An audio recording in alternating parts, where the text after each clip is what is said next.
बताने की कोशिश करूंगा। देखिए, आप में से कुछ बच्चे आफ्टर 10th, कुछ बच्चे आर्ट्स में जाएंगे, कुछ बच्चे कॉमर्स में जाएंगे और कुछ बच्चे साइंस में जाएंगे। ऑब्वियस सी बात है, क्योंकि किसी को अगर सपोज आईएएस ऑफिसर बनना होगा, अगर आईएएस ऑफिसर बनना है या आईपीएस बनना है, तो वो ऑब्वियसली क्या चुनेगा, वो चुनेगा आर्ट्स।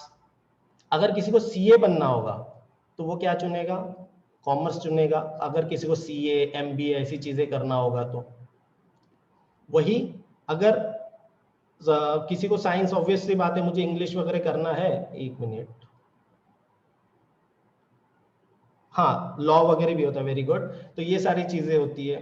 कॉमर्स में आप देखोगे सीए एमबीए न जाने क्या क्या होगा। ओके, साइंस में कोई डॉक्टर बनता है, तो कोई हम बोल सकते कोई इंजीनियर बनता है। आपकी चॉइस है, आप क्या चाहोगे, नो डाउट आपकी चॉइस है, लेकिन हमें क्या किया जाता है, गुमराह किया जाता है, आप कहीं पे भी जाओगे। देखिए, मैं सही बता रहा हूँ, आज के टाइम पे हर एक इंसान बिजनेस के लिए बैठा है। I am brutally honest person, मुझे घुमा फिरा के बात करना नहीं आता है, तो आई एम ब्रूटली ऑनेस्ट। तो मैं एक चीज बोलूंगा कि चाहे कोई भी रहे, आर्ट्स में जाओ, कॉमर्स में जाओ, साइंस में जाओ, आपको आपका ऐसा कोशिश किया जाएगा कि नहीं आप यही चुनो, यही बेटर है, ऐसा बेटर है, वैसा बेटर है। But on my personal opinion, no doubt आप मुझे जानते नहीं हो, समझते नहीं हो, तो I can't say, but still एक सजेशन देना चाहूंगा, चाहे कुछ भी हो जाए, आप साइंस में जाने की कोशिश करना। साइंस में, अब ऐसा क्यों, मैं लॉजिकल रीजनिंग दूंगा उसके पीछे। देखिए, एक चीज समझना, आर्ट्स वाला जो भी इंसान रहेगा वो आर्ट्स में जाएगा। ठीक है, अगर फॉर एग्जांपल आपने 11th 12th में आर्ट्स कंसिडर कर लिया कि चलो मैं एक आर्ट्स ले लेती हूँ या ले लेता हूँ, जो भी हो, बट एकदम से क्या हुआ, सपोज आपको ऐसा लगा कि यार मुझे आर्ट्स नहीं जम रहा है, 11th 12th में आपने भावुकों के ले लिया कि मुझे हिस्ट्री पसंद है, ज्योग्राफी पसंद है, तो so I should go for arts. But all of a sudden क्या होगा, ऑल ऑफ अ सडन एकदम से तुम्हें लगेगा कि यार मुझसे नहीं हो पा रहा है। बट प्रॉब्लम क्या हो जाएगी, अब 11th 12th में तुमने चुन लिया तो तुम्हें आर्ट्स चुनना पड़ेगा। वही जब कॉमर्स में जाओगे, कॉमर्स में तुमने ताव ताव में ले लिया मुझे सीए बनना है, सीए बनना है, सीए बनना है, एमबीए करना है, ऐसा करना है, वैसा करना है। उसके बाद क्या होगा, अगर वो नहीं हुआ, मुझे अकाउंट्स पसंद ही नहीं आया, ये डेबिट क्या होता, क्रेडिट क्या होता, उसकी वजह से मैंने दिमाग खा लिया, हो गया सत्यानाश। मजबूरी में क्या होगा, आर्ट्स और कॉमर्स में आपको मजबूरी में जो फॉलो कर रहे थे 11th 12th में, आपको उसी को कंटिन्यू करना पड़ेगा। So what about science, science क्या है, देखिए ये साइंस का ऐसा है कि साइंस का स्टूडेंट कभी भी कहीं पे भी जा सकता है, ये सबसे बड़ा प्लस पॉइंट होता है। अगर आप ये सोच रहे होंगे आफ्टर 10th मुझे क्या करना चाहिए, इस साल का तो बढ़िया हो गया है कि कोई चिंता नहीं है, 11th 12th मतलब 10th तो पास हो जा रहे, अभी एग्जाम ऐसा माना जा रहा है कि पोस्टपोन्ड हो जाएगा। लेकिन ऐसा मान के चलो कि व्हाट इफ अगर लेना रहा तो मैं क्या लूं, तो इसलिए मैं साइंस बोल रहा हूं कि अगर ऐसा मान के चलो कि भैया मैंने इतना परेशान हो गया, साइंस मुझसे नहीं हो पा रहा है, then you can choose the path of commerce, arts या लॉ, जो चाहे तुम उस पाथ को चूज कर सकते हो। मैं इसलिए मैं बोल रहा हूँ क्योंकि 11th 12th में ना हम भावुक होके जाते हैं, क्योंकि मैं अगर 11th 12th में जाऊंगा, कोई मुझे मेरे पेरेंट्स बता सकते हैं, कोई टीचर बता सकती है, कोई भी बता सकता है, तो हम क्या होते हैं उनसे इन्फ्लुएंस होके जाते हैं। बट उससे क्या होता है, उससे तुमको एक इशू आ जाता है, that is the biggest issue. बाद में ऐसा लगता है यार मैं ये सुन के अगर नहीं चलता था और कुछ और कर लेता तो बेटर था, एटलीस्ट मेरे साथ जो चीज हो रही है वो नहीं होती थी और मजबूरी में मुझे आगे नहीं बढ़ना पड़ता। इसीलिए मैं सभी को साइंस प्रेफर करवाता हूँ। इवन मैं अगर पर्सनली बोलूँ, मैं खुद 11th 12th साइंस से किया, मैंने उसके बाद सीए के लिए अप्लाई किया, सीए फाइनल तक गया, तब तक मेरी टीचिंग में इंटरेस्ट आ चुकी थी, तो मैंने छोड़ दिया। अब प्लान चल रहा है कि चलो एक बार आर्ट्स का भी मतलब यूपीएससी वगैरह का भी ट्राई कर लेते, इसलिए तो मैंने यूट्यूब चैनल में अभी यूपीएससी का थोड़ा बहुत करके पढ़ाना चालू किया, तो मल्टीपर्पज हो गया। ये नहीं मैं अपना, इसलिए मैं बताने की कोशिश, क्योंकि मेरे लिए एक्सपीरियंस हो गया, क्योंकि 11th 12th के बाद मैं कॉमर्स लेके सीए फाइनल तक पहुंचा और उसके बाद मैंने छोड़ दिया क्योंकि मुझे मजा नहीं आ रहा था, लेकिन एटलीस्ट मैंने किया तो मुझे आइडिया है कि क्या है क्या नहीं। इसी एक्सपीरियंस से मैं बताने की कोशिश करूंगा। और अगर आपने आईआईटी जेईई के कोर्सेज कर लिए फिर तो वारे न्यारे हो जाते हैं आपके, क्योंकि अगर आपका सपोज ऐसा होना नहीं चाहिए, क्योंकि अगर आप आईआईटी जेईई में जा रहे हो तो ऐसा सोच के ही जा रहे होंगे कि आपका होना चाहिए, बट व्हाट इफ अगर नहीं हुआ, तो लोग क्या होते हैं इतने स्ट्रेस आ जाते हैं, कोई क्या बोलते हैं भगवान को प्यारे हो जाते हैं या चीजें। लेकिन कभी भी ये सोचना कि the point of IIT JEE even NEET is आपको एक चीज को सोचने की कम से कम 4 से 5 तरीके से आप सोच पाते हैं। अगर आप नॉर्मल बच्चों को देखेंगे और अपनी थिंकिंग पावर देखेंगे, आपको जमीन आसमान का फर्क रहेगा। Mark is something that decides, लेकिन बात ऐसी कि आप सोच के देखो ना कि अगर मैंने 2 साल पढ़ा और इतना ज्यादा पढ़ा कि शायद जो कॉमर्स आर्ट्स वाला स्टूडेंट है उससे मैं आगे निकल जाऊं थिंकिंग वाइज। इसीलिए मैं बोलता हूं कि कभी भी साइंस को प्रीफर करना। आई नो मेरे मेरे जो खुद के स्टूडेंट्स हैं उनको आइडिया है कि मैं कितना ज्यादा इस चीज पे फोकस करता हूँ कि कभी भी 11th-12th के लिए कंफ्यूजन मत रखना। हाँ, अगर आपने मन में एक्सट्रीमली ठान के ही रखा है कि मुझे कॉमर्स ही करना है, सीए ही बनना है, सीए बनना है, that is different thing. But अगर दो डबल थॉट में हो तो बिल्कुल साइंस में ही फोकस करना। ठीक है। अब चीजें आती है। अब मैं जैसे प्रेक्षा एकेडमी के बारे में क्यों बोलना चाहूंगा, देखो मेरा काम है मैं सिर्फ 10th तक पढ़ाता हूँ, 10th के आगे मैं पढ़ाता नहीं हूँ कभी, क्योंकि मुझे नहीं जो चीज आती नहीं है मैं पढ़ाता नहीं हूँ। 11th-12th में कॉमर्स को पढ़ा दूंगा लेकिन साइंस के स्टूडेंट्स को मैं नहीं पढ़ाता क्योंकि मुझे आता नहीं, क्योंकि भले मैं 11th-12th पढ़ा था बट जमाना हो गया पढ़ के, मुझे 10-11 साल हो रहे पढ़ के। बट प्रेक्षा एकेडमी की बात मैं इसलिए करता हूँ क्योंकि इनकी भी थिंकिंग वही है जो मैंने थिंकिंग रखा। मैं चाहता हूँ, जैसा मैं चाहता हूँ कि ज्यादा परसेंटेज बच्चे पास हो वैसे ही इन लोगों का भी यही थिंकिंग है कि ज्यादा से ज्यादा बच्चे टॉपर्स निकलने की कोशिश करें। ये ऐसा ना कि बिजनेस है तो बस बिजनेस के नाम पे बच्चे भरते जा रहे। एलन में एक क्लास में 500 बच्चे बैठते हैं और आप लोगों का नाम तक पता नहीं रहता उनको। अब ये सोच के देखो, इतना ब्रूटली ऑनेस्ट चीज बता रहा हूं मैं, किसी को भी पूछ लेना, जो आपके एल्डर्स वगैरह उनको पूछ के देखना तो उन्हें पता चलेगा कि नाम तक पता नहीं रहता क्या चल रहा है उनकी जिंदगी में, कौन सा स्टूडेंट है क्या, बस टॉपर्स के नाम रखते हैं और उन पे फोकस करते हुए चलते हैं। अगर किसी ने कोटा एकेडमी देखा होगा, सॉरी कोटा फैक्ट्री देखा होगा, तो उसको भी एक चीज समझ में आ जाएंगे कि ये चीज सच्चाई दिखाई गई है, आप यूट्यूब में देख सकते हो। सो ऑब्वियस सी बात है, अंडरस्टैंड द डिफरेंस को समझो। आपको रैंक चाहिए या इंस्टीट्यूट चाहिए, उस पर हमेशा फोकस रख के चलोगे तो ही आप शायद चीजों को समझ पाओगे। ये आपके ऊपर है, आप डिसाइडर हो कि क्या करना है क्या नहीं। कभी भी पीयर प्रेशर पे नहीं आना। पीयर प्रेशर मतलब वो जा रहा है तो मैं भी जाऊंगा। और पेरेंट्स को भी समझाना कि चीजें क्या होती है क्या नहीं, क्योंकि आज के टाइम पे तुम इतने बड़े तो हो गए कि चीजें समझा सकते हो, हमारे टाइम पे तो हमको आइडिया भी नहीं था। एनीवे, उसके बाद अब कुछ ज्यादा ही हो गया है मेरा, एक्चुअली में ज्यादा हो गया बड़बड़। तो आज के अप्रोच की बात करेंगे हम। आज का अप्रोच सीधा रहेगा। मैं अब क्या हो गया है इस साल, अब दो चीजें होंगी। दो चीजों में से एक चीज क्या हो रही है, एक तो ऐसा रखा गया था जो आपने अगर अभी जो एक सैंपल क्वेश्चन पेपर आया था सीबीएसई की तरफ से, अगर आप देखोगे तो उसमें क्या दिया था, 30 मार्क्स के आपको एमसीक्यूज दिए थे।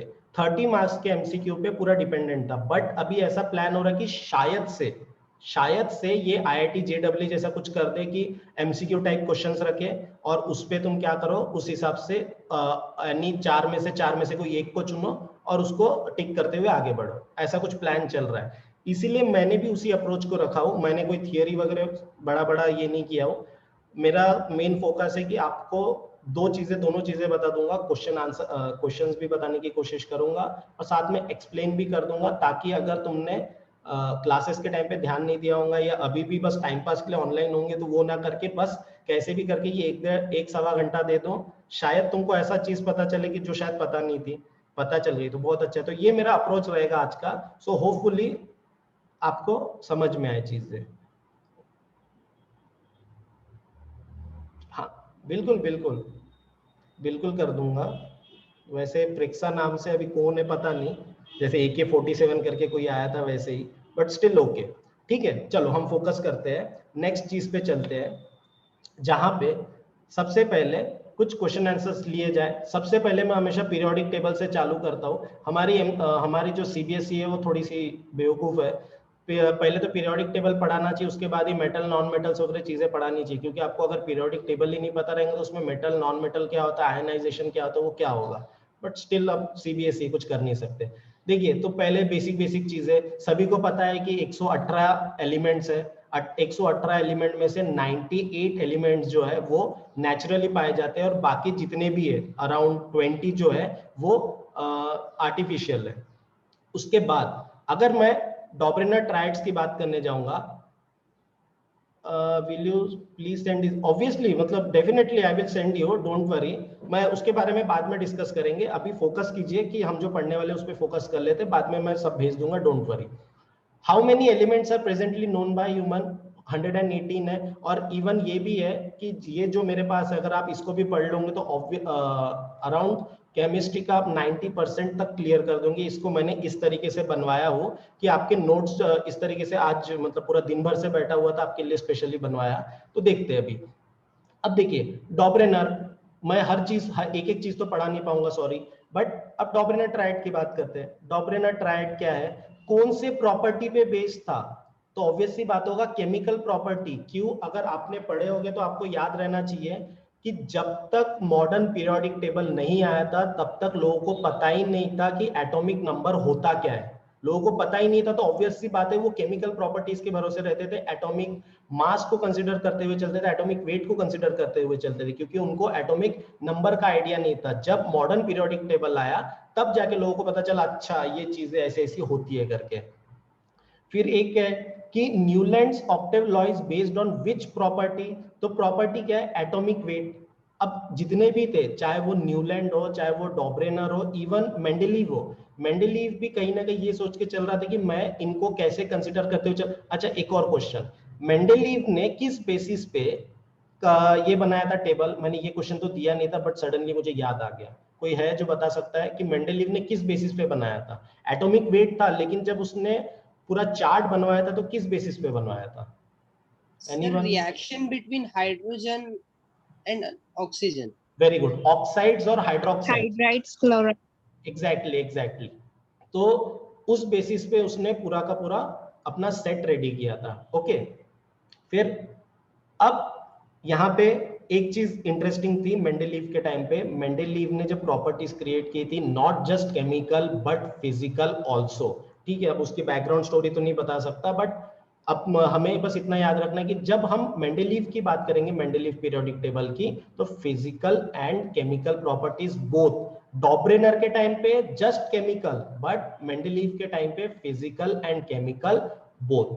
ओके, उसके बाद ये मैंने जानबूझ के ब्लैंक रखा। आप बताओ how many groups has in Mendeleev's periodic table? 7 group. क्या बोले? 7 ग्रुप। 7, ओके। और कोई जो इसको काउंटर करना चाहेगा, या मैं इसको फाइनल मानते हुए चलूं? 8 ग्रुप्स। 8 groups, okay. मेंडेलीव की बात हो रही है? Sir 7 groups only. 7 groups only, group की बात हुई है, ठीक है। चलो मैं यहाँ पर अगर बोलूं मॉडर्न पीरियोडिक टेबल में क्या था? फिर मॉडर्न पीरियोडिक टेबल, मॉडर्न में 7 है, मेंडेलीव में 8 है। Very good. मॉडर्न में 7 है, मॉडर्न में 7 है और इसमें 8 है, दोनों के बीच में फर्क है। एंड कितने पीरियड्स थे मॉडर्न में? बताओ। मॉडर्न में 18 पीरियड। अच्छा, 18 पीरियड। एक मिनट, आप लोगों ने गलत बताया। मैं जब ग्रुप्स की बात कर रहा हूँ तो ग्रुप्स जो मॉडर्न में थे वो 18 थे, 18। 18 ग्रुप्स थे, 7 पीरियड्स। हाँ 7 पीरियड्स थे। सॉरी, मैं खुद कंफ्यूज हो गया आप लोगों, इसमें मेरी भी गलती है। बट 7 पीरियड्स थे। अगर मॉडर्न में देखा जाए तो मॉडर्न की इसमें देखा जाएंगे तो periods will be 7 and groups will be 18। What about Mendeleev? यहाँ पे कंफ्यूजन हो जाता है क्योंकि दोनों में जैसे आप भी कंफ्यूज हो रहे हो। 8 groups and 6 periods. Very good, very good. समझ में आया क्या? यहाँ पे इतना टाइम इसमें नहीं देना है, बट इतना आपको ध्यान रखना है। यहाँ पे ये चीजें मैं जो बेसिक बेसिक बताने की कोशिश कर रहा हूँ, ये कंफ्यूजन का पार्ट हो जाता है। Okay, anyway, next question. यहाँ पे द ग्रुप एलिमेंट हैविंग 0 वैलेंसी। Sir group 18। Very good, group 18th group. Now tell me, कोई मुझे ये बता सकता है वैलेंस शेल में और वैलेंसी में क्या फर्क है? Sir valence shell is last electron, last shell in an valence shell means element. Last shell number of valence electron. Number of electrons in last shell, उसको हम वैलेंस शेल बोलेंगे ना। What is valency? The combining capacity of gaining और losing the electron. Exactly. और ऐसा भी अगर मैं सादी भाषा में बोलने जाऊं, कितने उस पर्टिकुलर शेल को कितने इलेक्ट्रॉन की जरूरत हो, दैट विल बी वैलेंसी। ठीक है, अगर कार्बन को कंसिडर किया जाए तो कार्बन की क्या होगी valency? 4. 4. 4 only. Shell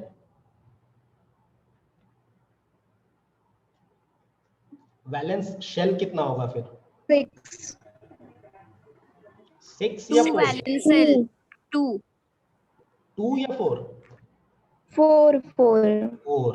Now what will be the electronic configuration of carbon? 2 4. 2. 4. 2 4. ये तीनों 4. का फर्क है। ठीक है, तो यही चीजें कभी कभार क्या होती है आपका एमसीक्यू में टफ बना देती है। हमें लगता है हमें आता है लेकिन वहीं पे गड़बड़ हो जाती है। नेक्स्ट है, up to which element the law of octave was found to be applicable? ये आपके पास Calcium. Calcium. Very good, calcium. ठीक है, now on moving from left to right in a periodic table, the size of atom Decreases. decreases. Sure? Yes. Good. Yes. ठीक है, और atomic radius Increases. Increases. Left to right Increases. Decreases. हम चलेंगे आगे तो इसका डाउट क्लियर करेंगे, don't worry. Decreases होता है, इंक्रीज नहीं होता। लेफ्ट टू राइट जाते हैं तो डिक्रीज होता है।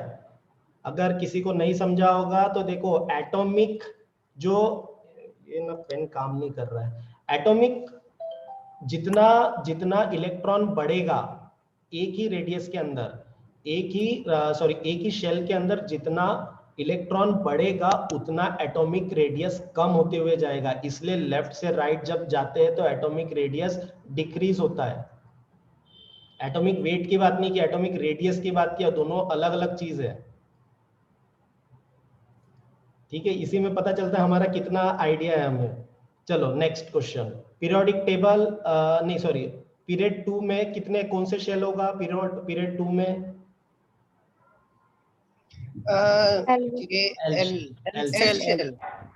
ने पहले अंडरलाइन कर ली, सर बोले ये लो, सर बोले क्या बार बार देना, लो बोले सर ऐसा। Atomic radii, which among the following element has the largest atomic radii? Potassium. Calcium. नहीं पोटेशियम सर, पोटेशियम। लार्जेस्ट बोला है तो पोटेशियम। पोटेशियम। ठीक है, पोटेशियम होगा। क्यों? अब जब इसके पहले आंसर में जब एटॉमिक रेडियस की बात की तो आप लोगों ने बोला था कि लेफ्ट से राइट जाते टाइम पे एटॉमिक रेडियस बढ़ता है, उस हिसाब से तो सोडियम आना ही नहीं चाहिए था फिर। सर ग्रुप में इंक्रीज होता है। हाँ, ग्रुप में इंक्रीज होता है वो, हाँ वही तो था, ग्रुप में इंक्रीज होता। मैंने पूछा था लेफ्ट टू राइट तो पीरियड हो गया। टॉप टू बॉटम क्या होता है? ग्रुप होता है। कंफ्यूजन समझ में आ रहा है आप लोगों को, या मेरी बातें आप लोगों को समझ आ रही है नहीं आ रही है? चलो ठीक है, आगे बढ़ते हैं तो और डाउट्स क्लियर करवाऊंगा, don't worry. Next question 13th, which of the following would lose an electron easily बोला गया है।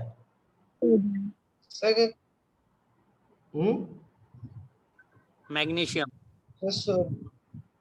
Sir sodium. सोडियम बोला है किसी ने, प्रीति बोल रही है कैल्शियम, फिर कोई magnesium. The answer will B potassium. क्यों? इलेक्ट्रॉन इजीली मतलब क्या हो रहा है, जो लास्ट वैलेंसी है, वैलेंस शेल है, वो कम होना चाहिए। तो सबसे कम किसमें होगा?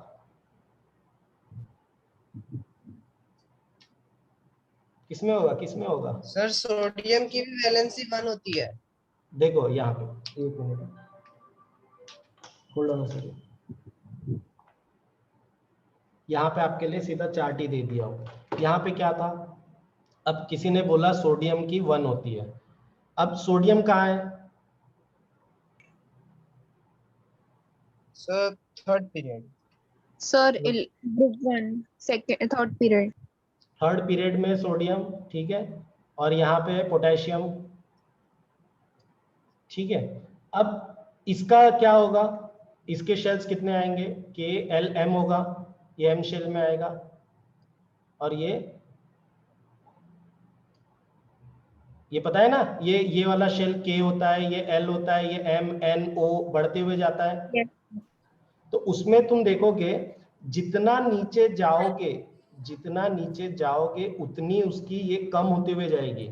इसीलिए भले ही तुम सोडियम बोलो और पोटेशियम बोलो, भले ही उनके दोनों की वैलेंस जो है, वैलेंस शेल जो है वो एक हो, बट कंपैरेटिवली जो सोडियम है वो इजीली लूज करेगा। वही अगर मैं यहाँ पे इसके साथ कंपैरिजन करने जाता सोडियम एन शेल और ओ शेल में, तो मैं ऑब्वियसली बोलता था कि 37th एटॉमिक नंबर ये कम हो जाएगा जितना तुम नीचे जाओगे। अगर मैं हाइड्रोजन से कंपेयर करने जाऊंगा पोटेशियम को, तो पोटेशियम इजीली लूज करेगा कंपेयर टू हाइड्रोजन। मैं सोडियम को कंपैरिजन करूंगा अगर पोटेशियम से, तो ऑब्वियसली पोटेशियम ही रहेगा। लेकिन एज आई सेड, मैं ज्यादा उसमें डीपली नहीं जा सकता, अदरवाइज इसी पे हमारा डिस्कशन ज्यादा होगा, क्योंकि आधा घंटा ऑलमोस्ट हो चुका है और भी चैप्टर्स देखने। बट एनीवे देखो, अल्कली मेटल्स किसे कहा जाता है, जो ग्रुप 1 के इसमें आता है, जहां पे लिथियम से लेके, अब ये एफआर क्या होता है मैं भूल गया, मुझे ये याद नहीं रहते, सॉरी, मुझे निमोनिक्स याद नहीं रहते। तो ये जो पूरा का पूरा जो फर्स्ट वाला रो रहेगा उसे हम क्या बोलते हैं, अल्कली मेटल्स। क्या हाइड्रोजन आता है उसमें? Yes, sir. नहीं आता है।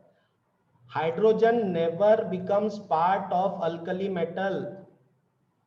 सबसे बड़ा कंफ्यूजन है लोगों के लिए। भले ही वो ग्रुप 1 में दिखता है, लेकिन हाइड्रोजन को मैं बोल सकता हूँ वो ऐसा लावारिस है जो ना ही इधर का है ना उधर का है। हमेशा तुम देखोगे वो भले ग्रुप 1 में उसको इसीलिए रखा गया है क्योंकि उसका जो सिंगल एलिमेंट है वो नहीं सॉरी, उसका जो इलेक्ट्रॉन है वो एक है, इसी वजह से उसको उस ग्रुप 1 में रखा जाता है, बट ग्रुप 1 का कभी पार्ट नहीं बनता है।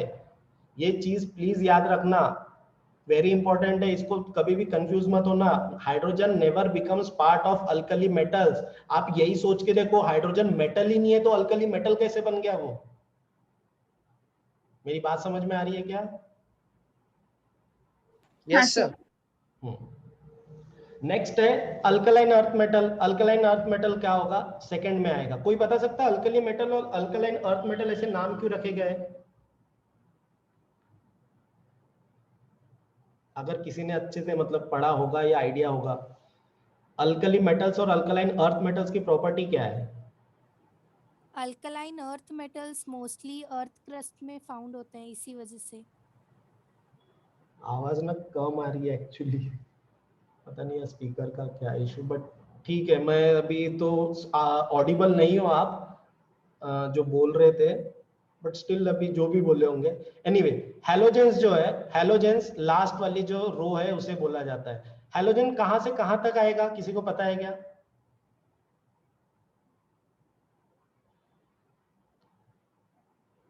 हैलोजेंस, इस पूरे पोर्शन को हम बोलते हैं Subgroup हैलोजेंस। 17. 17, लेकिन पूरा नहीं आता है कभी भी, ये इतने सर 80 तक आता है। बस इतना ही आता है, fluorine, chlorine, bromine, iodine, halogens. Noble gas तो बताने की जरूरत नहीं है, तुरंत बता देंगे सर, लास्ट वाला जो रो है वो नोबल गैस है। नोबल गैस क्यों कहा जाता है उसे? What is the other name for noble gas? So because yes, less reactive. What is the other name for noble gas? Inert gases. gases. Very good. Inert gas को हम noble gas बोलते हैं। इस तरीके से कुछ ये, और जो बीच वाले एलिमेंट है उसे हम ट्रांजिशन एलिमेंट्स बोलते हैं। लैंथेनॉइड सीरीज और एक्टिनॉइड सीरीज को अलग से रखा जाता है। एक्चुअली अलग नहीं है, उसी का पार्ट है, बट उसे हम थोड़ा सा अलग लेते हुए चलते हैं, because they are, for example actinoid is radioactive, highly radioactive compare to lanthanoid, इसीलिए। ठीक है, तो उनको एक पूरा रो अलग से दे दिया गया है। अब नेक्स्ट चलते, सारे इसको डिटेल में एक देख लेते। देखो, अब जब मैं अल्कली मेटल्स बोलूंगा, यहाँ पे मैंने ग्रुप 1 लिखा हो तो उसको ध्यान में रखना, ग्रुप 1, लेकिन सिर्फ हाइड्रोजन को एक्सक्लूड करने के बाद। अब याद रखना, जो अल्कली मेटल्स है वो बहुत ज्यादा रिएक्टिव होते हैं। बहुत ज्यादा रिएक्टिव होने की वजह से क्या होता है, वो नेचुरली नहीं मिलते, उसको नेचुरली अगर करने जाओगे, नेचुरली मिलने वो जाएगा नहीं, और हमेशा क्या होगा, वो एवापोरेट जैसा हो जाएगा। अगर उसको तुम नॉर्मल ऑक्सीजन वगैरह में ये नहीं कर सकते, उसे हमेशा कोई ना कोई चीज में डुबा के रखना पड़ेगा, किसी ना किसी रिएक्शन के अंदर रखना पड़ेगा। बेस्ट एग्जांपल होता है सोडियम। सोडियम को केरोसिन के अंदर रखा जाता है जस्ट बिकॉज वो बहुत ज्यादा रिएक्टिव होता है। इसीलिए अल्कली मेटल्स के लिए एक चीज बोली गई है, देखो, they are highly reactive metals, not found freely in nature, stored in a mineral oil solution. जैसे फॉर एग्जांपल बेस्ट होता है केरोसिन में रखते, इनका जो मेल्टिंग पॉइंट होता है वो लो होता है, डेंसिटी भी लो होती है, मतलब हल्की होती है comparatively, even electronegativity is low, and they react with halogens easily, जैसे कि आयोडीन, ठीक है, फ्लोरीन, क्लोरीन, इनके साथ बहुत इजीली रिएक्ट हो जाता है। फिर हम बात करेंगे अल्कलाइन अर्थ मेटल्स की। प्लीज कोई तो भी ये हो गया, अनम्यूट हो जाओ। स्टार्टिंग में बोला था कोई यहाँ पे श्वेता मत बनो फिलहाल। हाँ, तो अल्कलाइन अर्थ मेटल्स में हम ग्रुप 2 की बात करने जाएंगे। देखो, अल्कली मेटल्स और alkaline earth metals almost same है, बस दोनों के बीच में फर्क ये है कि ये एकदम ही गया हुआ है तो एक थोड़ा सा ज्यादा है, मतलब एक बहुत ज्यादा रिएक्टिव है तो कोई उससे थोड़ा सा हल्का सा कम रिएक्टिव है, ठीक है। तो ये दोनों के बीच का फर्क बस इतना ही है, वही चीजें बस इतना है कि थोड़ा सा शाइनी। दिव्यांशु म्यूट करो प्लीज। ठीक है, हाँ, तो कहाँ थे हम? तो ये सिल्वरी शाइनी मटेरियल होते हैं जो बहुत ज्यादा रिएक्टिव हो सकते हैं। हैलोजेंस अगर बात करेंगे, हैलोजेंस की बात करने जाएंगे तो कहाँ थे हम? सॉरी, एकदम से ये हो गया था। हैलोजेंस जो है, हैलोजेंस की, हाँ, वैलेंसी क्या होती है? वैलेंस कितने वैलेंस रहेंगे? One. उसका इलेक्ट्रॉन, वैलेंस इलेक्ट्रॉन सोच के देखो, Seven. Valence electron 7. 7। उसको हैलोजेंस को सिर्फ और सिर्फ एक इलेक्ट्रॉन की जरूरत पड़ती है, तो उसका जो ये है कंप्लीट हो जाता है, उसका शेल कंप्लीट हो जाता है। तो वैलेंस वो 7 है और वैलेंसी 1 की है। जो 12 वगैरह बोल रहे थे, Yes, sir. याद रखना, शेल में कभी भी अगर देखोगे तो 12 नहीं आता, 8, 18 ऐसा आता है अगर कंप्लीट करना है मुझे शेल।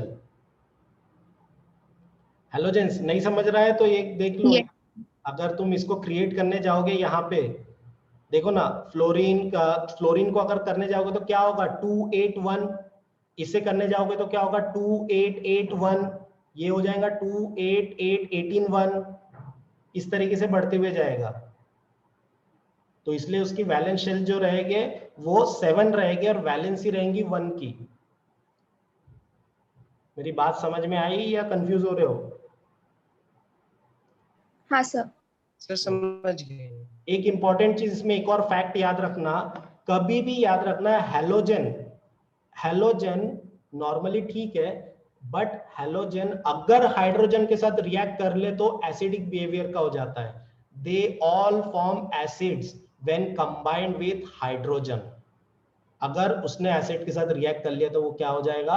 हाइड्रोजन के साथ एकदम से होने के बाद वो एकदम से एसिडिक बिहेव करने लगेगा। दे आर फेयरली टॉक्सिक, बहुत ज्यादा टॉक्सिक नहीं होता है, ठीक है। और ज्यादातर हैलोजेंस जो होते हैं वो मेटल के साथ जब भी रिएक्ट करेंगे तो सॉल्ट्स बनाएंगे। वो क्या बनाएंगे? सॉल्ट्स बनाएंगे। उनकी 7 वैलेंस होते हैं, 7 वैलेंस इलेक्ट्रॉन्स होते हैं। They are highly reactive and electronegative. Now what is electronegative? Electronegativity क्या होती है? कोई है बता सकता? इलेक्ट्रोनेगेटिविटी, इलेक्ट्रोपॉजिटिविटी, हम जो ये इलेक्ट्रोनेगेटिविटी 2-4 बार देख चुके हैं। Tendency electron. Gaining electron. Electronegativity. Tendency of gaining electrons. अब चलो हम अगर देखने जाएंगे तो मेटल्स एंड नॉन मेटल्स पे थोड़ा चले आते हैं। मेटल्स पे पॉजिटिव लगता है या नॉन मेटल पे? मेटल। पे पॉजिटिव। मेटल्स पे पॉजिटिव लगता है, क्यों? क्योंकि वो क्या करते हैं? डोनेट करते हैं। और नॉन मेटल्स जो होते हैं वो क्या करते हैं? Gain Gain. करते हैं, इसी Gain वजह कर। से, ठीक है। एक्टिनाइट्स की बात करने जाएंगे, they all are radioactive, ये ज्यादा इंपॉर्टेंट है नहीं। ट्रांजिशन मेटल्स का इतना याद रखना, बहुत ज्यादा सबसे वजनदार जो मेटल बोलते हैं, मतलब उनके अंदर बहुत ज्यादा वजन रहता, वो होते हैं ट्रांजिशन मेटल्स, ठीक है, और इनकी मेल्टिंग पॉइंट और बॉइलिंग पॉइंट भी हाईएस्ट होती है। ओके, तो ये बेसिक चीजें हैं जो हम देखते हुए चल रहे हैं। आई होप आप लोगों को समझ रहा होगा, क्योंकि मैं एक चीज समझ सकता हूँ, आप लोगों के लिए एकदम से मैं आ रहा हूँ पढ़ाने, तो पता नहीं आप लोगों को आधी चीजें समझ रही होंगी, नहीं समझ रही होंगी, still I am trying my best. Okay, तो अब देखो atomic radius.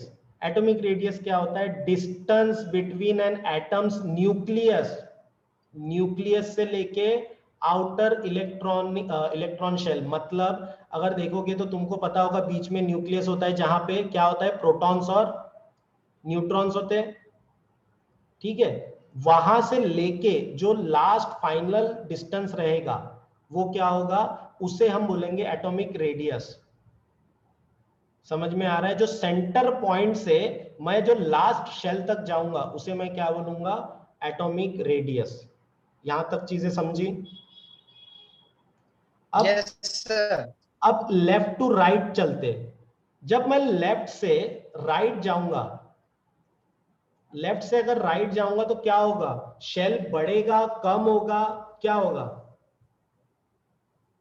Sir shell same ही रहेगा। वेरी गुड, शेल्स सेम रहते हैं। और जब मैं टॉप से बॉटम जाता हूं तब सर इंक्रीज होगा। इंक्रीज होता है, ठीक है। तो याद रखना ये दोनों चीजों के बारे में समझना।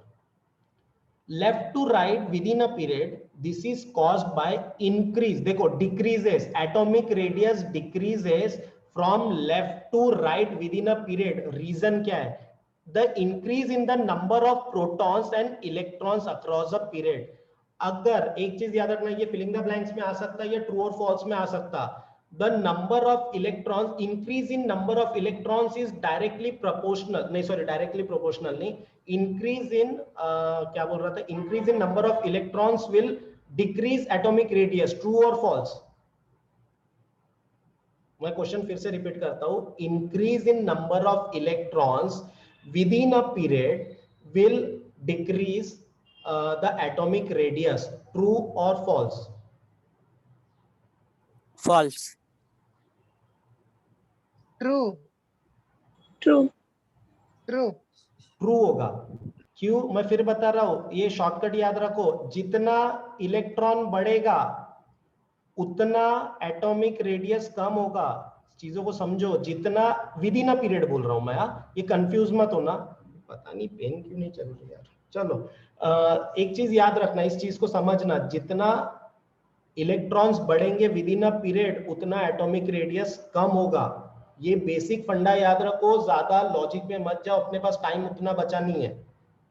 फंडे ज्यादा लॉजिक, लेकिन ये कॉमन सेंस की बात है, इसलिए मैं बता रहा हूँ कि जितना ये बढ़ेगा, इलेक्ट्रॉन्स बढ़ेंगे, उतना एटॉमिक रेडियस कम होगा।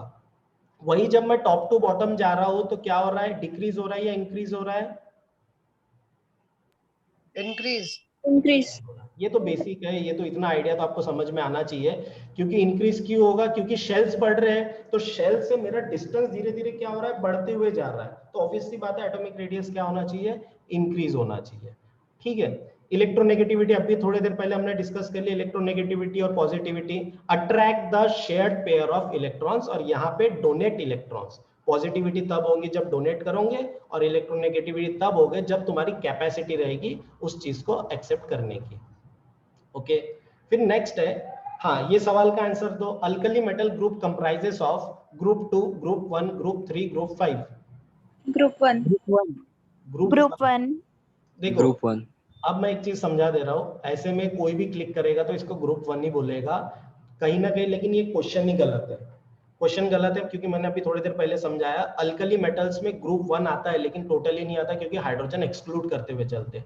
और जनरली ऐसा कभी कभार होता है कि क्वेश्चंस कभी कभार क्या होते हैं, हमारे सीबीएसई वाले ज्यादा भावुक हो जाते हैं, उनको समझता नहीं है, और एकदम से एक आध क्वेश्चन ना गलत दे देंगे वो, और हमें लगता है कि इसे अटेम्प्ट करें या ना करें, और उस चक्कर में हम अटेम्प्ट नहीं करते। लेकिन कभी कभार क्या ऐसा मोस्ट ऑफ द टाइम हुआ है, मैं एक चीज हमेशा बोलूंगा, जितने क्वेश्चन हो सके सारे क्वेश्चंस अटेम्प्ट करना। कुछ नहीं हो रहा होगा ना, एटलीस्ट क्वेश्चन नंबर डाल के आ जाना अगर वो नहीं आ रहा होगा। क्यों होता है जनरली, कभी कभार खुद गलती सीबीएसई कर देती है क्वेश्चन डालने में, और जिसने क्वेश्चन को अटेम्प्ट किया रहता है उसे फ्री में मार्क मिल जाते हैं। मेरे एक स्टूडेंट के साथ हुआ था, उसने अटेम्प्ट की थी तो उसको फ्री में 2 मार्क मिल चुके थे। तो कभी कभार ऐसा होता है, इसलिए मैंने जानबूझ के ये गलत क्वेश्चन डाला ताकि तुमको एक चीज समझ में आए कि अगर ऐसा कुछ होता है तो हम उसके लिए प्रिपेयर रहे। ठीक है, इसलिए कभी भी छोड़ना मत, ऐसा कुछ क्वेश्चन आ सकता है। ये तो बहुत बेसिक सा दिया था मैंने, एक्चुअली ये क्या होता है अगर बोलने जाऊंगे तो ये गलत ही है क्वेश्चन। ठीक है सर, अगर ऑप्शन नन ऑफ दिस होगा तो?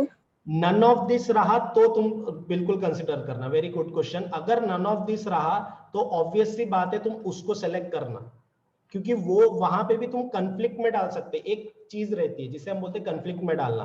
अगर तुम्हें लग रहा है कि ये चीज शायद से गलत है तो हम क्या करेंगे, और ऐसा लग रहा है कि ग्रुप 1 भी है, नन ऑफ द अबव भी है, तो तुम बाद में जाके कंप्लेंट डाल सकते हो, ऐसा होता है। लेकिन वो तो खैर लंबी बात है, but none of the above रहता तो तुम्हें नन ऑफ द अबव डालना था, क्योंकि अल्कली मेटल्स तो ठीक है ग्रुप 1 का पार्ट है, लेकिन उसमें हाइड्रोजन भी तो इंक्लूड हो गया ना, और हाइड्रोजन का क्या होगा। और प्लीज ये चीज को हमेशा याद रखना, मैं तुम्हारे अपने दिमाग से हटा दो, hydrogen is never part of alkali metals. मैंने अभी समझाया क्यों, क्योंकि वो खुद एक मेटल है तो कैसे होगा। ठीक है, ये एक मैंने रैंडम क्वेश्चन डाला हो, इससे इतने आसान नहीं आते, इससे टफ लेवल के ही आते हैं। ऐसा हुआ था, एक मैथ्स का क्वेश्चन था, आउट ऑफ सिलेबस आया था, और मुझे लग रहा है इस बार चांसेस ज्यादा है क्योंकि तुम्हारे बहुत सारे सिलेबस डिक्रीज हुआ है, उसमें बहुत सारे खुद टीचर्स कंफ्यूज है कि क्या हो रहा है क्या नहीं। तो ऐसा हो सकता है रैंडमली कि ये टॉपिक है ही नहीं वो आ गया, तो प्लीज एटलीस्ट क्वेश्चन नंबर डाल के आ जाना कि चलो कि मैं एग्जाम देके आया हूँ, एटलीस्ट अगर उसमें मार्क मिलेंगे। ये होता ही है, ये फंडा ही है सीबीएसई का। ठीक है, अब हम मेटल्स नॉन मेटल्स पे जाएंगे, वेरी इजी टॉपिक है। तो मेटल्स एंड नॉन मेटल्स, इसमें और भी टॉपिक्स थे वैसे करने के लिए, लेकिन हम उस पर जा नहीं सकते क्योंकि अभी मेंडलीव वगैरह भी था, लेकिन मैं बहुत ज्यादा डिटेल में चलता था तो समझ आएगा, इसी वजह से। ओके, नेक्स्ट है मेटल्स एंड नॉन मेटल्स देखते हैं। मेटल्स एंड नॉन मेटल्स में हम फिजिकल प्रॉपर्टी, केमिकल प्रॉपर्टी, थोड़ा करोजन की बात करेंगे। करोजन टॉपिक है क्या, मैं थोड़ा ना कंफ्यूज हो गया, इस पर भी मैंने डाल दिया बट मुझे कंफर्म करना था करोजन टॉपिक है या निकल गया। मैं थोड़ा हड़बड़ी में आज नोट्स बना रहा था। सर निकल गया। रिलेटेड है।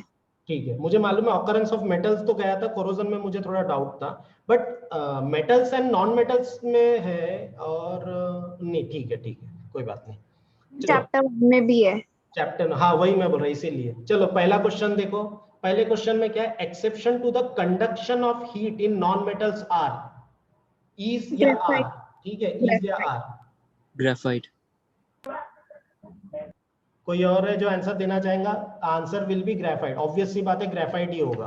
ठीक है, चलो नेक्स्ट है, the exception to property of lustre in non metal is iodine. Iodine. Very good, iodine. एकदम फिजिकल प्रॉपर्टी की इसी तरीके के क्वेश्चन आएंगे अगर फिजिकल प्रॉपर्टी पे क्वेश्चन आने गए तो। Exception to the property of hardness, density and melting boiling point in a metal is या आर है। सोडियम, पोटेशियम, बोथ 1 and 2 या none of the above? Both 1 1 and and 2। Both 1 and 2। Both 1 and 2, very good. मतलब वो हमेशा आपकी थोड़ी देर पहले बताई, ये डेंसिटी वगैरह इसकी कमी होती है, वो जो पूरी सीक्वेंस है ग्रुप, ये कौन से ग्रुप 1 का है तो वो पूरा का पूरा क्या होगा, लेस ही रहता है, सभी चीज उसकी कम रहती है। Metal always found in free state is, free state. Question समझ आया?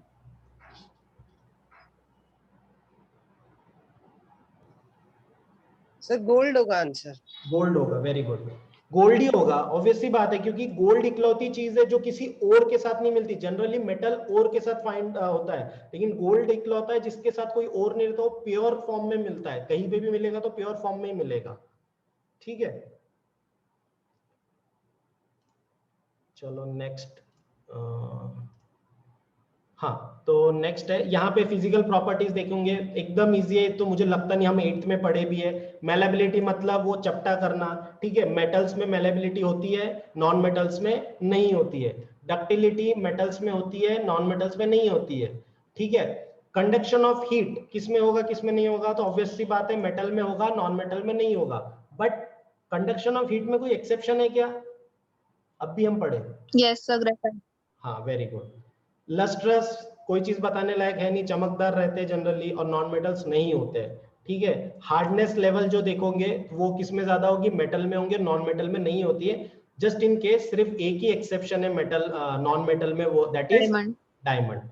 हार्डेस्ट मेटल है, सॉरी हार्डेस्ट नॉन मेटल है वो, इवन जो पाया जाता है उसमें ही सबसे हार्डेस्ट है वो। डेंसिटी ऑब्वियसली मेटल में ज्यादा रहेगी कंपैरेटिवली, अगर तुम नॉन मेटल के कंपैरिजन में देखने जाओ तो, ठीक है।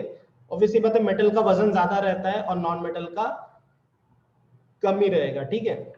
चलो इसी से मैंने तुरंत एक क्वेश्चन बनाया, मुझे बताओ अगर मैं इसको कंबाइन करने जाऊं, मेटल the density of, सुनना question, the density of metal in periodic table increases from left to right, true or false?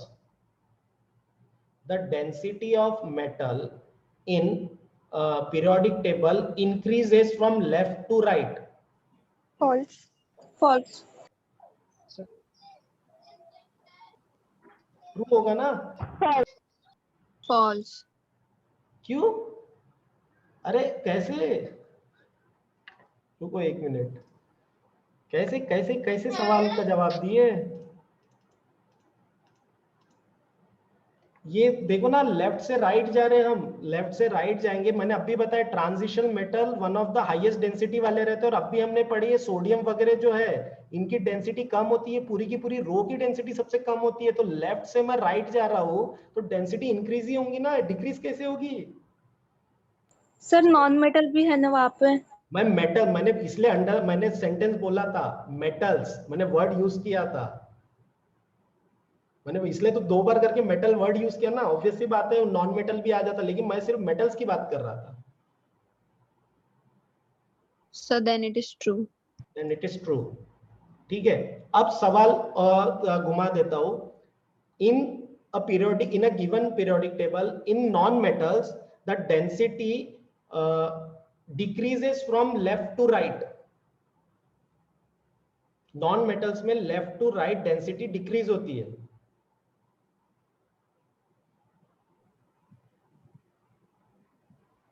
ऐसे क्वेश्चंस बना देंगे वो तुरंत, मैं जैसे तुरंत बनाया। ओके, और कोई सवाल समझा या फिर से रिपीट करूं? सर रिपीट करो एक बार। मैं ये कह रहा हूं कि left to right in non metals the density decreases, true या फॉल्स? False.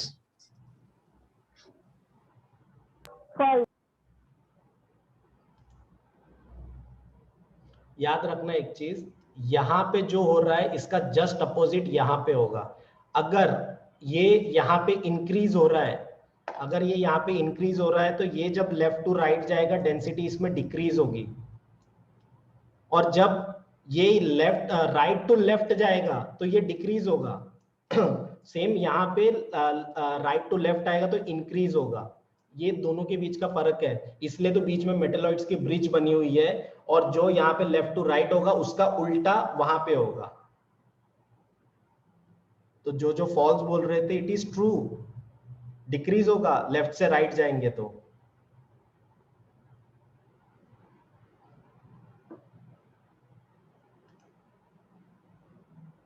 हाँ, अगर किसी को लग रहा होगा उस पर डिस्कशन करना तो कर सकते हैं, ऐसा लग रहा होगा डाउट है तो, but it will be true.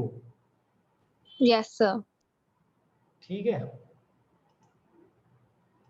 I hope you are getting my point कि तुम लोगों को थोड़ा पढ़ने की जरूरत है। और मतलब ऐसे मैं बेसिक क्वेश्चन ही पूछ रहा हूँ, बहुत टफ वाले नहीं पूछ रहा हूँ, तो भी कंफ्यूजन क्रिएट हो जा रहा है कि सर क्या बोल रहे क्या नहीं। ये कभी भी याद रखना, जो पीरियोडिक टेबल के लास्ट के 2-3 पन्ने हैं आफ्टर मेंडलीव, एक तो सबसे बोरिंग बुक है टू बी ऑनेस्ट। अगर किसी के पास एस चंद है तो वही पढ़ना, अगर नहीं हो रहा होगा तो भी आखिरी के 2-3 पन्ने पढ़ना, मैं इसीलिए मैंने जानबूझ के वो 2-3 पन्नों पे दिया, क्योंकि जनरली क्या होता, हाँ अपने को डॉबरेनर दिख रहा, अपने को वो दिख रही, क्या बोलती है, अपनी डोरेमोन की बहन दिख रही है, डोरेमी फासोल आती, तो वो सब पढ़ लेते, लास्ट के 2 पेज छोड़ देते, और जनरली उसी से क्वेश्चन ज्यादा आ जाते। फिर समझ में आ रहा है, इसलिए मैंने वहां की चीजों पे ज्यादा लिया।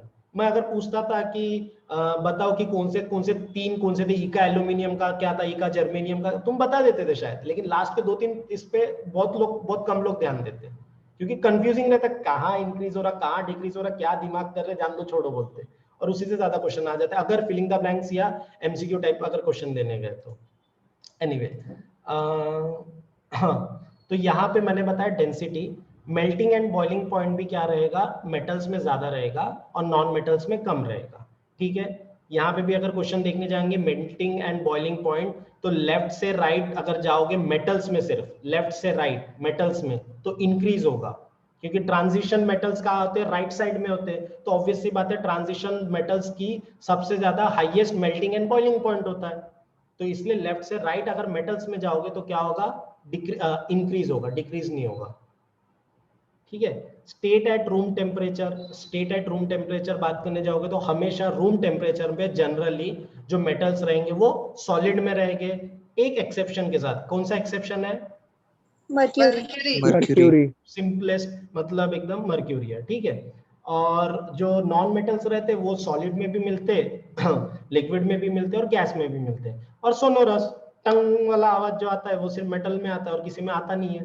ठीक है, लस्ट्रस चमकदार, ये सारी चीजें हो गई, तो ये बहुत बेसिक था। ठीक है, बट जैसे कि मैंने बताया अगर पेपर को हार्ड बनाना रहा तो कैसे कर सकते हैं, मेटल्स एंड नॉन मेटल्स को, मतलब मेटल्स नॉन मेटल्स वाला चैप्टर इसके साथ जोड़ दो, किसके साथ, हमारे पीरियोडिक टेबल के साथ जोड़ दो, ऐसा। इसलिए हमेशा पीरियोडिक टेबल जिसने कर लिया ना उसके बाद की चीजें थोड़ी सी इजी हो जाती है। चलो हम थोड़े से डिस्कस अब करते हैं केमिकल प्रॉपर्टीज वाले। Metals react with oxygen to form non metals, salt, metal oxide या हाइड्रोक्साइड्स। Metal oxide. धनश्री एकदम फुल ऑन रेडी, सर ये लो बोले है ना, चलो कोई बात नहीं, very good. Aqua regia solution is formed by mixture of HNO3 and hydrochloric acid very good, hydrochloric acid plus nitric acid. ठीक है, हाइड्रोक्लोरिक एसिड। यहाँ पे नेक्स्ट है ट्रू और फॉल्स में, सब metals react with both acid and bases to produce salt and water are known as amphoteric oxides. True. False, sir. Metal oxide reacts. Very good, metal oxide react. जिसने question को पढ़ा नहीं और तुरंत में जवाब दे दिया, आप लोगों को ऑस्कर मिलना चाहिए, यही बेवकूफिया हो जाती है। यहाँ पे मैंने सिर्फ मेटल लिख के रखा हो, the word should be metal oxide. Some metal oxides react with both acid and bases to produce salt and water. The answer should be false, not true. इसलिए हड़बड़ी नहीं करना, मार्क्स वही कट जाते हैं। हमको लगता है कि पेपर बहुत अच्छा गया, फिर गड़बड़ हो जाती। Which of the following is amphoteric in nature? थोड़ा सा ये हो गया, Al2O3। ठीक है, एल्यूमिनियम ऑक्साइड। ठीक है, फिर लास्ट थोड़ा बड़ा क्वेश्चन है, खुद पढ़ो और बताओ मुझे, मैं तब तक पानी पी लेता हूँ।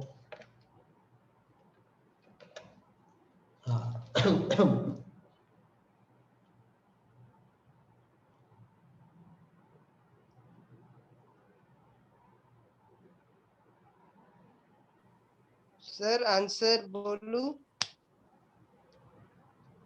सर कॉपर सल्फेट है आंसर। नीनाद कह रहा है USO4 copper sulfate. Copper sulphate. Answer should be copper sulphate. Should be क्या है, कॉपर सल्फेट ही होगा, क्योंकि रेडिश ब्राउन बोला है ना, रेडिश ब्राउन कलर इफेक्ट सिर्फ और सिर्फ कॉपर सल्फेट दे सकता है। वर्ड में ही आंसर है, वो इफेक्ट पे सब कुछ है। ठीक है, ठीक है, एक मिनट, चलो नेक्स्ट चलते हैं हम। अब इसमें थोड़ा सा छोटा में देखें हम। ठीक है, अच्छा यहाँ मेटल वर्ड नहीं आना चाहिए था, रिएक्शन में, ठीक है। रिएक्शंस, केमिकल रिएक्शंस अगर देखोगे तो शॉर्ट में देख लेते हैं। अगर ऑक्सीजन के साथ रिएक्ट किया तो हमेशा क्या बनाएगा, मेटल ऑक्साइड्स। अगर वाटर के साथ रिएक्ट किया तो क्या बनाएगा, मेटल हाइड्रोक्साइड्स बनाएगा। कुछ एक्सेप्शंस है, ये एक्सेप्शंस को ध्यान में रखना। Exceptions are gold, silver and copper, ये कभी भी मेटल हाइड्रोक्साइड्स नहीं बनाते। इसलिए ये भी फिलिंग द ब्लैंक्स में आ सकते हैं कि कौन से एक्सेप्शंस है। जनरली एक्सेप्शंस में आने के चांसेस रहते हैं। मैं जानबूझ को तुमको ये बता रहा हूं कि पेपर हार्ड आएगा ताकि तुम हर चीज के लिए प्रिपेयर रहो, इसलिए मैं कुछ इस तरीके से देखा हूं क्वेश्चंस। अब एसिड के साथ अगर रिएक्ट किया तो क्या बनाएगा, सॉल्ट एंड हाइड्रोजन। मैं हर एक केमिकल रिएक्शन तो बता नहीं सकता क्योंकि उतना टाइम है नहीं, बट अगर एसिड के साथ रिएक्ट किया तो क्या बनाएगा, सॉल्ट एंड हाइड्रोजन। लेकिन इसमें भी सिर्फ इकलौता एक्सेप्शन है, that is nitric acid.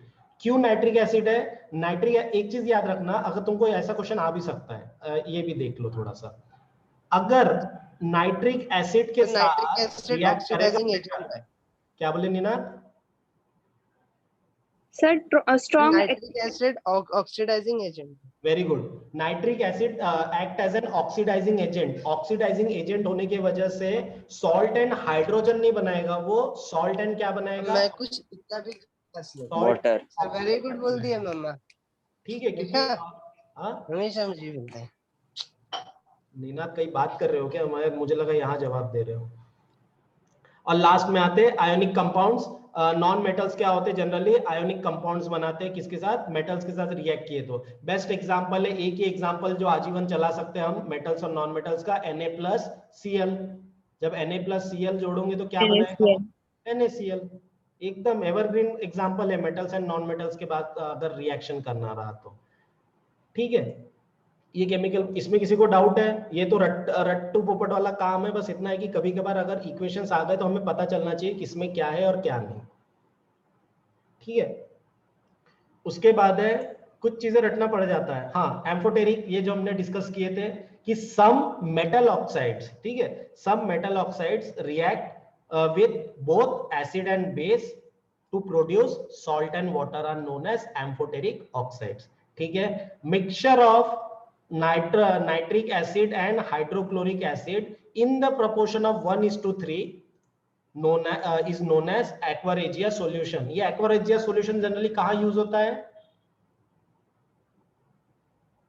Sir gold को मेल्ट करने में, शायद गोल्ड को मेल्ट करने में। गोल्ड सिर्फ उसी के साथ रिएक्ट करता है उसको, हाँ एग्जैक्टली, सर, गोल्ड सिर्फ उसी के साथ रिएक्ट करता है। जब ज्वेलरी के दुकान में जाओगे तो ज्वेलरी शॉप के बाजू में एक बैठा रहता है, मतलब एकदम मैं गरीब हूँ टाइप बैठा रहता है वो, और वो उसके पास जाके तुम घसोगे तो वो मतलब उसके पास अगर कोई मेटल के प्रोडक्ट्स दोगे तो वो अच्छे से करके दे, जनरली गोल्ड और सिल्वर, उसको अच्छे से घसता है तो एक्वा रेजिया सॉल्यूशन से घसता है। उसकी वजह से क्या होता है, कुछ पार्टिकल्स उनके डब्बे में जमा होते हैं। भले तुमसे 10 रुपए लेंगे लेकिन वो 10 रुपए में कम से कम 200 रुपए कमा लेते, क्योंकि बहुत सारे गोल्ड पार्टिकल क्या होते हैं उसके अंदर जमा होते हैं, जिसको वो बाद में अपने काम में लाते हैं, इस तरीके से, ठीक है।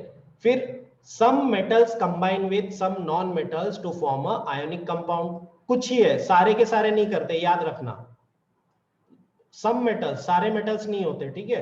तो सम मेटल्स जो होते हैं नॉन मेटल्स के साथ रिएक्ट करते हैं, क्या बनाने के लिए, आयोनिक कंपाउंड्स। अब आयोनिक कंपाउंड की प्रॉपर्टीज क्या है, देखो आयोनिक कंपाउंड बोला है तो वो क्या रहेंगे, सॉलिड इन नेचर, ये भी आ जाते फिलिंग द ब्लैंक्स वगैरह में। High melting and boiling point, soluble in water, bad conductor of electricity, ये पॉइंट्स याद रखना। अब क्यों, क्योंकि मेटल और नॉन मेटल के बीच में रिएक्शन हुआ है तो काइंड ऑफ ये मेटलॉइड वाली प्रॉपर्टीज देने की कोशिश करेगा। जैसे सॉलिड इन नेचर मेटल का पार्ट है, bad conductor of electricity non metal का है, high melting point and boiling point metal का है, soluble in water non metal का है। इस तरीके से दोनों का कॉम्बिनेशन बना है इसमें, ठीक है। ये तो बस अभी है नहीं तो भी मैंने डाल दिया। Eating up of an metal by action of air and water is known as corrosion. Galvanisation अगर आ गया गलती से, एज आई सेड, अगर आ गया तो याद रखना मेटल विद जिंक, जिंक की कोटिंग जो मेटल पे लगती है उसे हम क्या बोलते हैं, गैल्वेनाइजेशन। और एलॉयज मतलब क्या होता है, होमोजीनियस मिक्सचर ऑफ टू और मोर मेटल्स, ठीक है। टू और मोर मेटल से अगर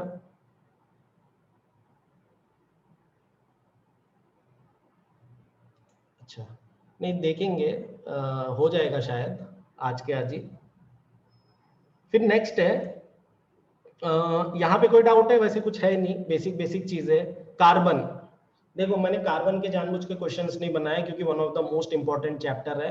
मैं चाहूंगा कि मैं पट तुम लोगों को रिवीजन करवा दूं ताकि तुमको एक चीजें समझ में आए कि क्या हो रहा है क्या नहीं करके, ठीक है। मैंने जानबूझ के इसके क्वेश्चंस नहीं रखा, उल्टा चीजें सिलेबस में ये किया। Sir magnesium and manganese react with very dilute HNO2 to evolve H2 gas, how? बेटा क्वेश्चंस बाद में लेंगे, ठीक है प्लीज, क्योंकि हमको चैप्टर कंप्लीट करना है, उसके बाद हम लगे तो देख लेंगे, ठीक है। कहाँ है? हाँ, ये कभी कभार मैं जूम में कंफ्यूज हो जाता। तो हम इसमें टॉपिक्स में covalent bond, versatile nature of carbon वगैरह सारी चीजें देखेंगे। तो सबसे पहले सिंपल सी बात है, याद रखना कार्बन कंपाउंड्स।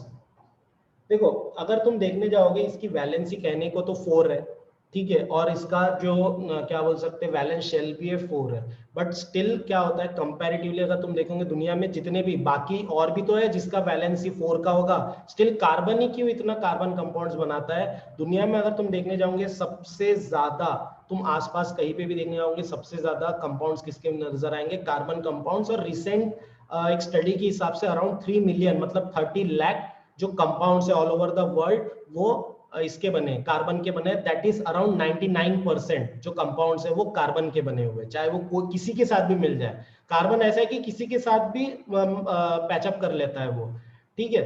तो इस तरीके से मतलब कुछ ज्यादा ही एक्सट्रोवर्ट है हमारा carbon. Carbon needs to gain और लूज 4 इलेक्ट्रॉन्स, ये तो पता ही होगा। अगर उसको अपने आप को रिएक्ट करके कुछ बनाना है तो क्या करेगा? या तो 4 दे देगा या 4 ले लेगा। बट प्रॉब्लम यही है कि कार्बन ना ही दे सकता है ना ही ले सकता है। ऐसा क्यों?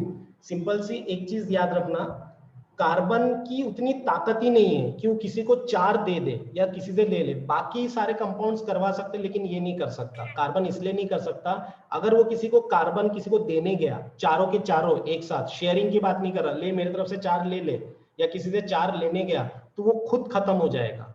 उसके अंदर उतनी कैपेसिटी ही नहीं है कि वो खुद को ये कर सके, मतलब स्टेबल करवा सके अगर किसी से एकदम से 4 लेने गया तो, या किसी को 4 देने गया तो, ठीक है। इसी वजह से वो क्या करता है? सिर्फ एक ही चीज करता है, दैट इज शेयरिंग, ठीक है। क्योंकि बहुत ज्यादा आयनाइजेशन प्रॉब्लम हो जाती है। आयनाइजेशन मतलब समझ रहा है ना, देना या लेना, जिसकी वजह से प्लस या माइनस की साइन लगती है, दैट इज आयनाइजेशन, ठीक है। तो इस वजह से वो हमेशा कौन से कंपाउंड बनाता है? कोवेलेंट कंपाउंड बनाता है। कोवेलेंट कंपाउंड किस तरीके के होते हैं? Single bond, double bond and triple bond, ठीक है। इसमें कुछ आई होप डाउट नहीं होगा, बहुत बेसिक सा है। फिर नेक्स्ट अगर चले हम, नेक्स्ट अगर देखोगे why does carbon form large compounds, तो सिंपल सी बात है, उसके पास आंसर है कैटेनेशन का। Now what is catenation? Self linking property, मतलब उसको और किसी की जरूरत ही ना पड़े। अगर कोई नहीं मिल रहा ना, वो खुद ही माहौल खड़ा कर लेगा, वो किसी और की जरूरत ही नहीं है वो, ठीक है। मतलब होमोजीनियस जो चेन बना ले वो, उसी हम क्या बोलते हैं? सेल्फ लिंकिंग प्रॉपर्टी और एल्स कैटेनेशन, ठीक है। सिंगल, अभी बताए single bond and double triple bond. जो सिंगल बॉन्ड बनाते हैं उन्हें कौन सा कंपाउंड बोला जाता है? Saturated compound. हाँ, सैचुरेटेड कंपाउंड। और जो डबल एंड ट्रिपल बॉन्ड बनाते हैं उसे क्या कहा जाता है? अनसैचुरेटेड कार्बन्स, ठीक है। जो सिंगल बॉन्ड रहेंगे वो saturated and double and triple रहा तो अनसैचुरेटेड कार्बन्स, ठीक है। Now what is hydrocarbon? Hydrocarbon क्या है? सिंपल सी बात है, जहां पे carbon, hydrogen and carbon, very good, जहां पे हाइड्रोजन और कार्बन का कंपाउंड बने, दैट इज हाइड्रोकार्बन्स, ठीक है। जनरली हाइड्रोकार्बन्स कौन से रहेंगे? तो ये भी double, single and triple bond में आएंगे। Now what is alkyne? yes, alkyne, so alkyne, they are saturated compounds. एक बार फिर रिपीट करना। They are saturated compounds. But क्या होता है और क्या होता है उसमें? अगर तुम्हें 2 मार्क के लिए लिखने बोले तो सिर्फ एक लाइन लिखने से तो नहीं होगा। They are single bond saturated carbon compounds.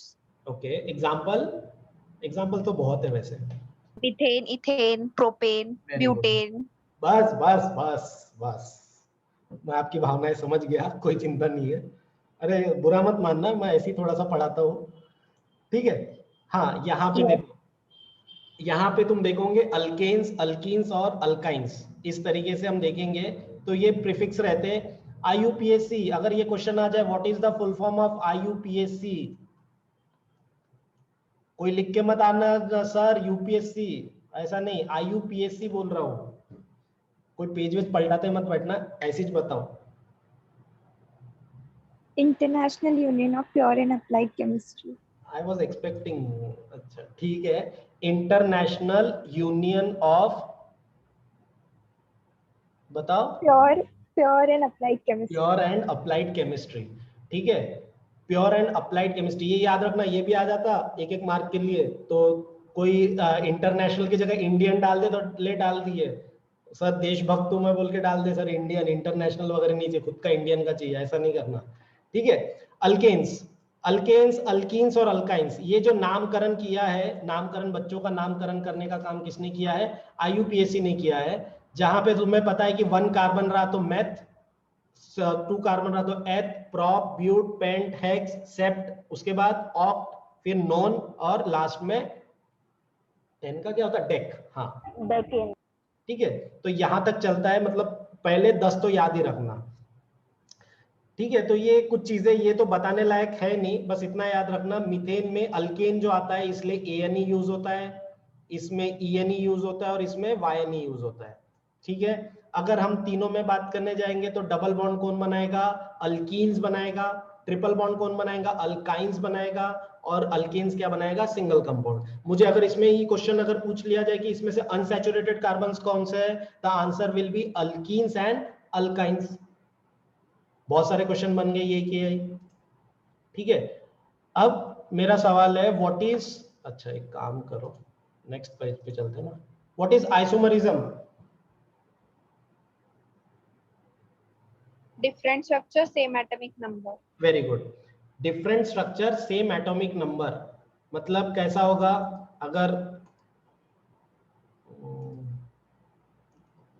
ये अच्छा मैं एक काम करता हूँ, रुको। ये अगर, अरे यार ये चल ही नहीं रहा, बड़ा भाव का रहा है, जान दो। ओरली बता देता हूँ कि अगर स्ट्रक्चर, मुझे इससे अच्छा वो करना चाहिए, यार चल नहीं रहा actually, sorry.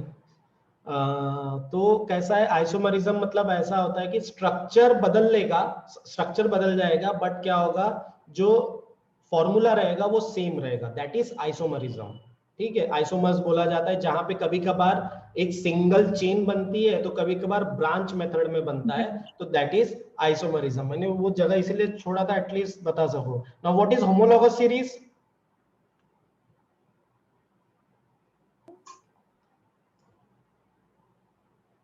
homologous group of organic compounds having similar structure and chemical properties in which successive compounds differ by a CH2 group.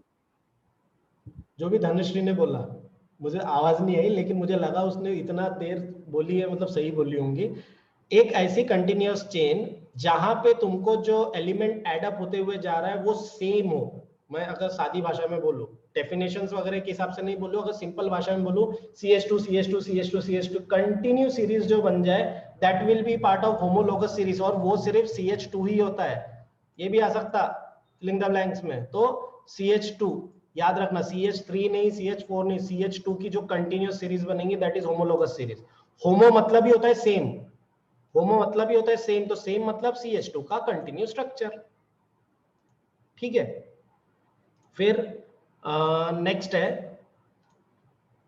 Chemical properties. इसी के केमिकल प्रॉपर्टीज में अगर तुम देखने जाओगे तो सबसे पहले कंबशन रिएक्शन है। कंबशन रिएक्शन याद रखना जहां पे कार्बन बर्न होता है ऑक्सीजन के साथ में, ठीक है।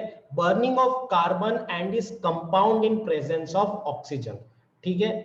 अगर कार्बन या कार्बन से रिलेटेड जितने भी कोई भी एलिमेंट रहा वो अगर ऑक्सीजन मतलब इसके साथ अगर बर्न हो जाए, ऑक्सीजन के साथ में बर्न हो, तो उससे हम बोलेंगे कंबशन रिएक्शन।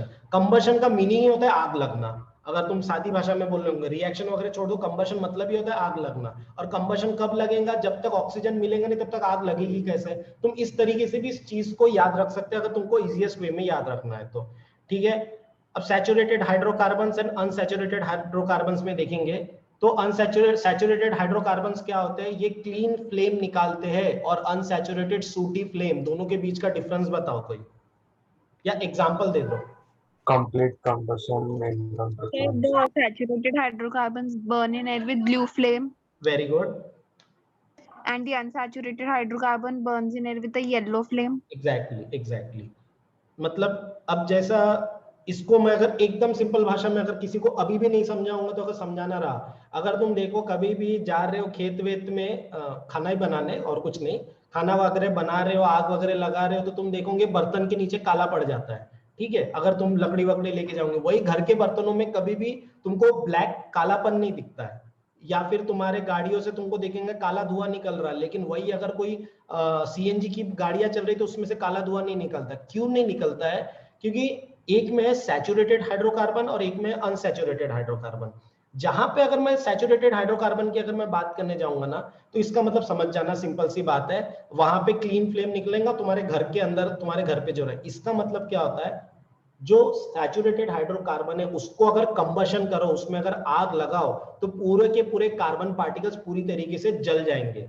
एग्जाम्पल है मीथेन का, ठीक है।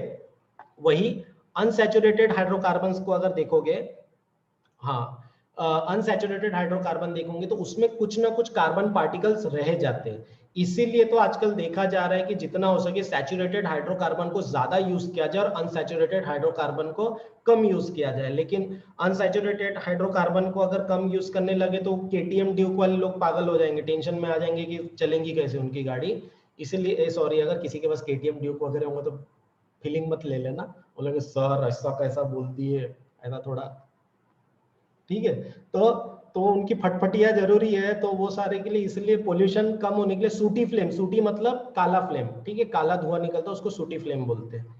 फिर आते हैं हमारे ऑक्सीडेशन रिएक्शन नाम में।